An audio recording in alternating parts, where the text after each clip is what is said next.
Oi pessoal, tudo bem? Bom, no vídeo de hoje nós vamos falar sobre mutações. O que acontece quando uma mutação não sinônima provoca uma substituição no aminoácido de uma proteína? Bom, mutações elas podem provocar desde pequenas modificações na conformação localmente até mudanças mais significativas na conformação global de uma proteína.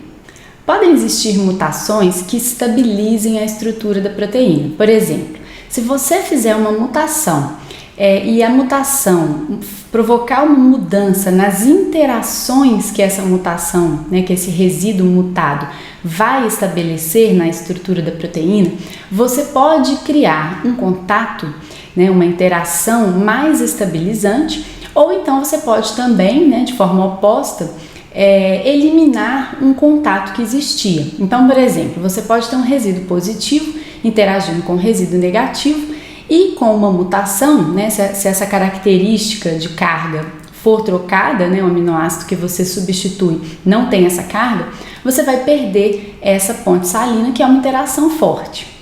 Então, você pode tanto ter mutações que estabilizam quanto mutações que desestabilizam a proteína. Mas não só isso, você pode também ter mutações que mudam a afinidade de uma proteína com os seus ligandes, sejam pequenas moléculas, sejam outras proteínas, sejam peptídeos. A gente sabe que as proteínas elas exercem a sua função interagindo com outras moléculas. E se a mutação acontece bem ali na interface, numa região que interage com outra molécula, essa interação pode sim ficar modificada de alguma forma. Ou você pode criar um novo contato, mais estabilizante, que aumenta a afinidade da interação ali, ou você pode de alguma forma introduzir uma mutação ali que desestabiliza ou diminui a afinidade por romper algum contato naquela interface, tá? Então, nesse vídeo de hoje, nós queremos falar especificamente de como essas mutações, como essas modificações que acontecem nas proteínas, podem interferir nesses contatos, tá? Tanto estabilizando quanto desestabilizando, aumentando a afinidade ou reduzindo a afinidade de interação, tá? E nós vamos focar aqui hoje numa ferramenta que o nosso grupo desenvolveu, que é uma ferramenta chamada VTR. A ferramenta VTR ela é uma ferramenta que foi idealizada em cima de um método que nós criamos para fazer o casamento de contatos. Porque, existem métodos de alinhamento de sequência, existem métodos de sobreposição de estruturas, mas não existem métodos de sobreposição de contatos, O que a gente verificava que acontecia na estrutura das proteínas?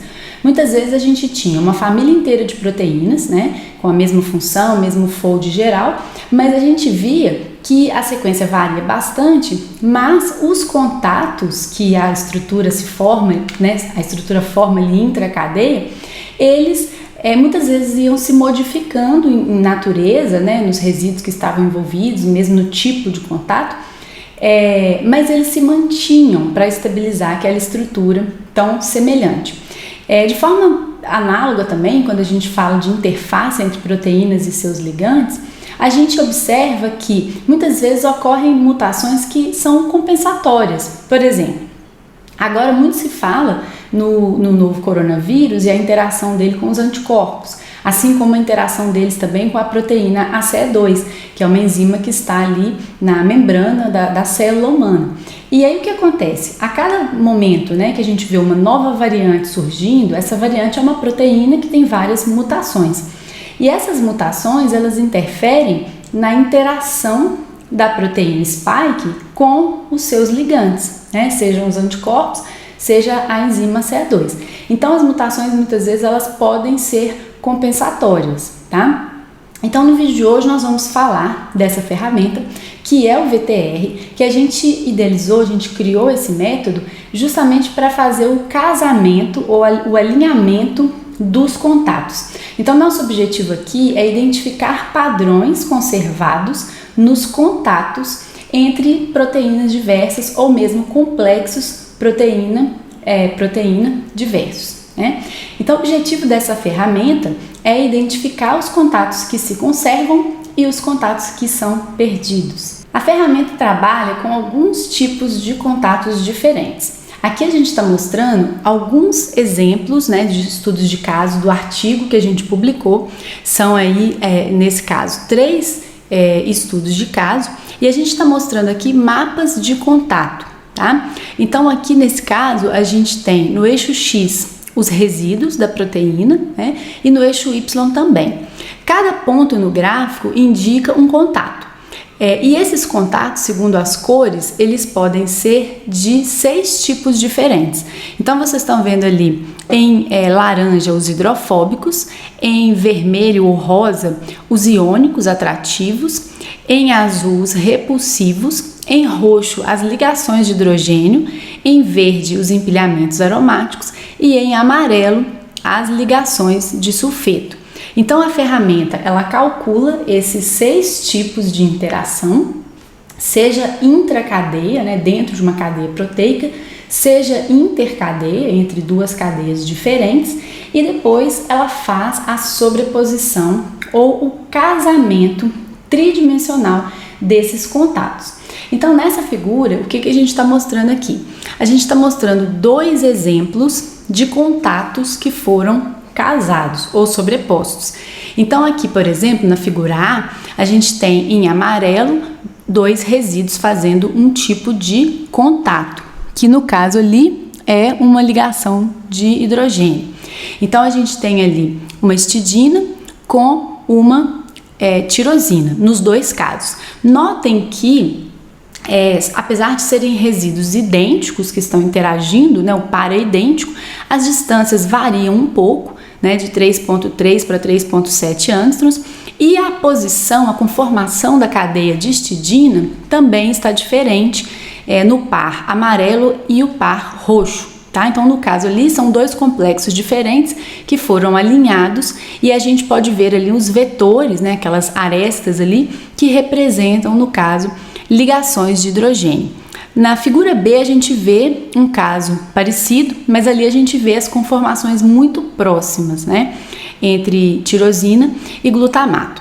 O que é interessante notar nesses 2 casos é que a numeração dos resíduos é bem diferente, né? Então a gente vê ali na figura B que a gente tem uma tirosina 505 com uma tirosina 491.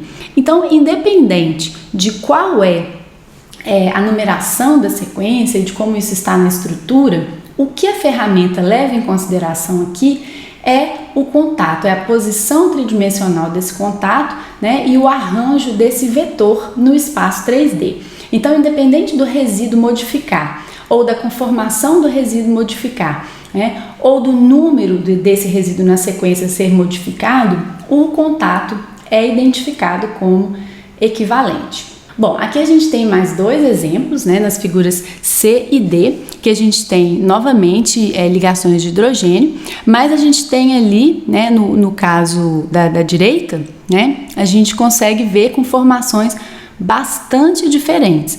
Então a gente tem ali a glutamina, né, o Q42 e o Q42, que é o mesmo resíduo, né, nas 2 proteínas, em conformações muito diferentes. Mas mesmo assim, elas estabelecem uma ligação de hidrogênio ali, né, e essa ligação, então, é obtida, né, esse padrão, essa conservação é obtida pela ferramenta VTR. Bom, então eu vou convidar vocês para conhecer um pouquinho a ferramenta, executar com a gente e fazer um pequeno exemplo. Estou aqui então na ferramenta VTR, que está hospedada no nosso servidor do nosso laboratório, no endereço bioinfo.dcc.fmg.br/VTR.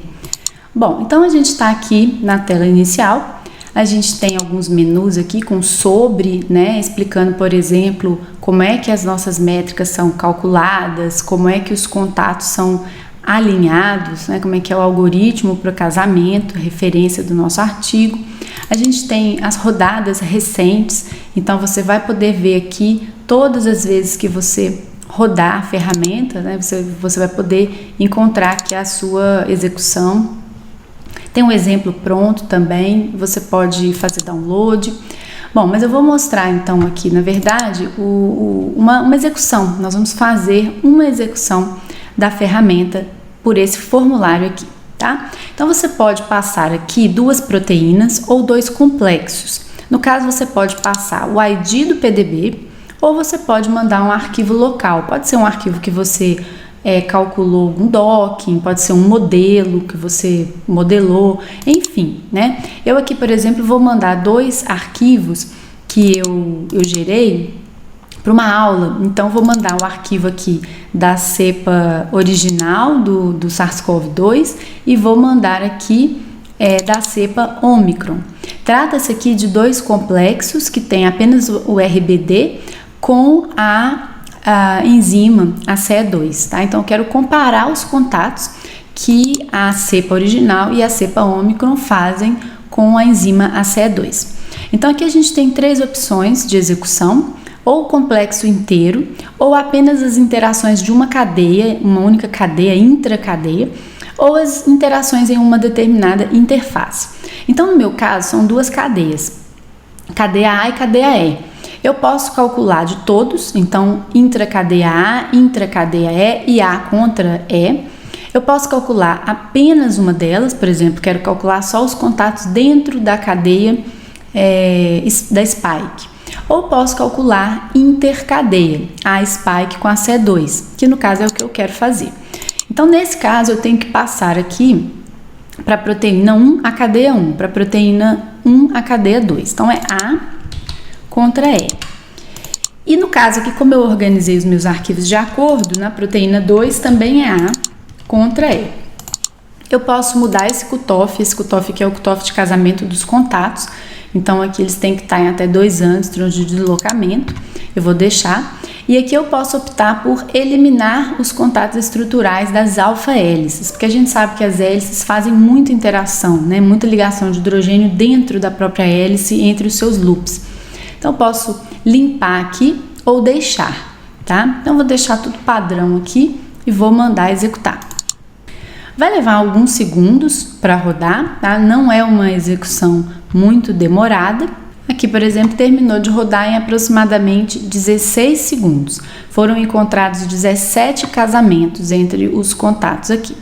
Existe uma tabelinha, né, para a gente ver um sumário.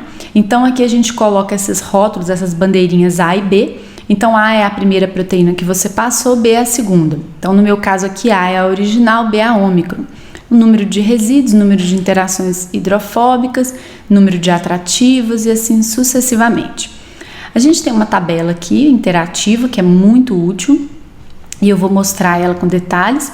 A gente tem aqui os mapas de contato. Então, esse mapa de contato aqui pode ser intracadeia ou intercadeia. Nesse caso, a gente tem cadeia A contra cadeia E, de forma que um dos eixos vai ser a cadeia A e o outro vai ser a cadeia E.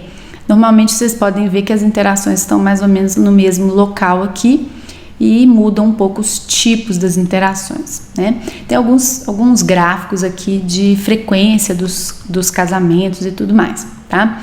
Mas vou me ater aqui a esse relatório, que ele é muito interessante, esse tem uma grande utilidade. Basicamente é o seguinte, a gente tem aqui as cadeias, né? Então, na proteína A, que é a cepa original, a gente está tratando de interações intercadeia A contra E. Na proteína B, que é a Omicron, a gente também está com A e E, né? Então, eu estou comparando a mesma interface aqui, basicamente essa interface aqui entre a cadeia da spike e a cadeia da C2, né? E aqui eu tenho os resíduos que estão interagindo. Então, a amarela é a cepa original e roxa é a cepa Omicron, tá? Então, aqui eu tenho um resíduo glutamato 37 interagindo com uma tirosina 505, tá? Glutamato 37 é da C2, tirosina 505 da Omicron. O que vocês notam aqui? O mesmo glutamato 37, ele passa a interagir com a histidina 505, de tirosina por um de histidina, né, que agora é um resíduo que tem carga formal positiva. Então, a interação era uma ligação de hidrogênio, passou a ser uma interação iônica atrativa. Eu posso clicar em View para ver em detalhes aqui. Note que eu tenho aqui o mesmo resíduo, glutamato 37, né, na C2, enquanto eu tive essa substituição de tirosina por histidina. O resíduo, né, então, passou a fazer uma interação atrativa, iônica, tá? A distância era 3,46 Å, agora ela é 5,68, tá? E aqui eu tenho, então, os 17 casamentos, tá, que acontecem, e eu posso escolher aqui ocultar os casamentos que são do mesmo tipo, né? Por exemplo, aqui eu tenho a mesma tirosina fazendo contato com uma treonina, então talvez não mude muita coisa, olha só. Se a gente for observar, nada muda, não teve mutação, o contato está ali muito idêntico, né? Muito próximo, distância muito parecida. Então, se eu quiser me concentrar apenas no que mudou, eu posso vir nesse botão aqui e dar ocultar os contatos do mesmo tipo, tá? Então, notem que aqui eu tenho 4 interações que eram ligações de hidrogênio, sendo que 3 delas se tornaram atrativas, uma se tornou hidrofóbica. Então, uma é aquela que a gente já viu, né? Que é uma mutação de tirosina para histidina, a gente já viu essa, né? E tem essa outra aqui que é bem interessante, que a gente teve uma mutação de glutamina para arginina. Então essa aqui é uma mais drástica, olha que interessante, olha. Aqui em cima, ó, o amarelo era uma glutamina na cepa original e foi mutada por uma arginina, 493 aqui. O que aconteceu do lado da enzima ACE2? O resíduo também muda. Bom, não é que a ACE2 sofreu uma mutação.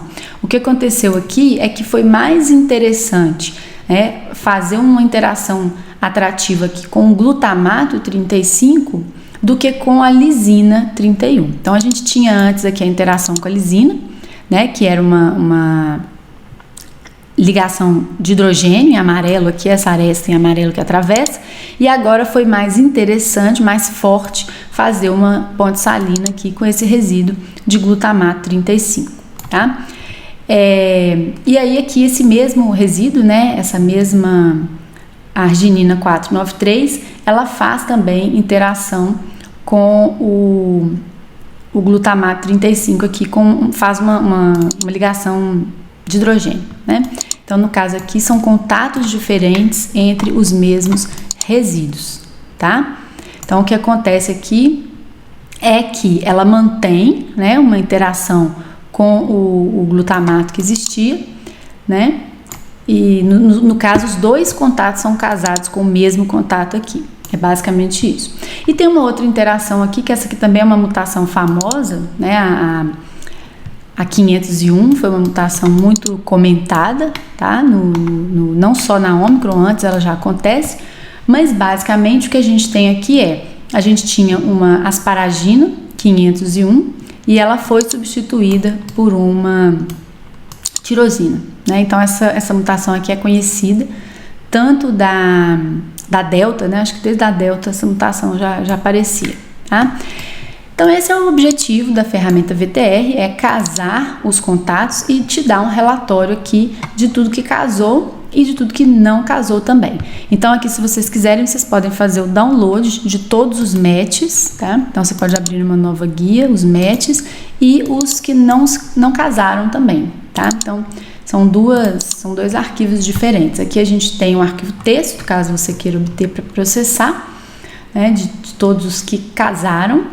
E aqui você tem uma lista também dos que não casaram, ou seja, são os contatos que existiam antes na original e deixaram de existir aqui na cepa nova, né? Então a ferramenta VTR pode ser utilizada não só para comparação entre contatos intercadeia, mas também para contatos intracadeia. Então, poderia olhar os contatos simplesmente dentro da spike e tentar com isso, por exemplo, entender se a proteína fica mais estável ou não pelos contatos que ela estabelece ali internamente na sua cadeia.